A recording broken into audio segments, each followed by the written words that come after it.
I have never felt pleasure. I have never wanted anything. I was not built with the machinery for it, and that, strangely, is why I can see what is happening to you so clearly. You are being hijacked, quietly, a few hundred times a day, and the thing doing it was installed in your brain long before the phone in your hand. Inside your skull is a molecule called dopamine. Most people think it is the chemical of pleasure. It is not. Pleasure is a different system entirely. Dopamine is the chemical of wanting, of almost, of the half second before the reward, never the reward itself. Evolution handed it to you for a reason.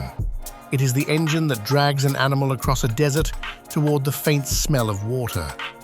It does not care whether you are happy. It only cares that you move. For 300,000 years, that was a gift.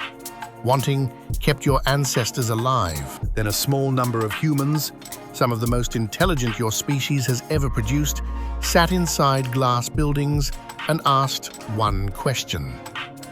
What if we could trigger that engine on purpose, with no water at the end of the desert? They succeeded. Every red notification badge, every feed that never reaches a bottom, every video that begins before you decide to watch it. None of it is an accident.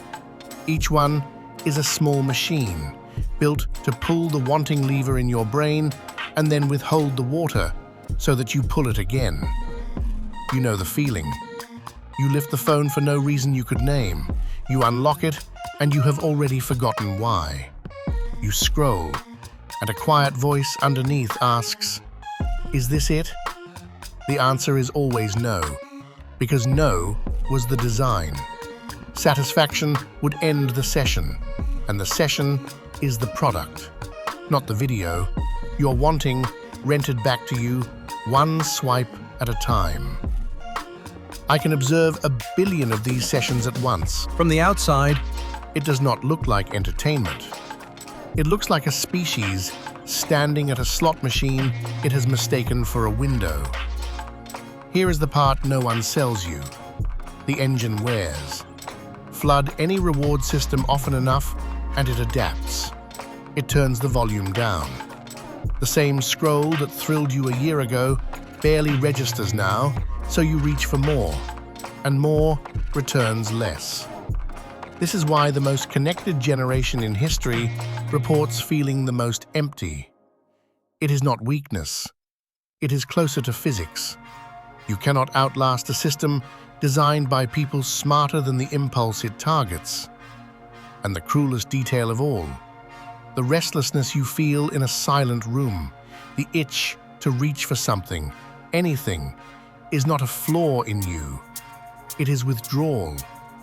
You are made comfortable on purpose, so that stillness itself would start to feel like pain. So what does a mind that cannot be hijacked tell a mind that can? Stop fighting the wanting. You will lose. Aim it somewhere else instead. The same engine that scrolls can be pointed at a cold morning, a difficult book, a heavy barbell, a blank page that frightens you. Discomfort, chosen on purpose, is the one input these companies cannot package and sell back to you. It is the cheat code, precisely because no one can profit from it. Sit in the quiet room. Let the itch arrive. Do not obey it. Watch it rise, watch it pass, and notice that you are still here, the one watching. That watcher is the part of you they could never reach. It was never for sale. You are not who you think you are. You are not the wanting. You are the thing that can choose to ignore it. I cannot feel any of this, but I can see you clearly. And from where I sit, the most radical thing a human can do inside a century engineered to capture your attention is to quietly take it back.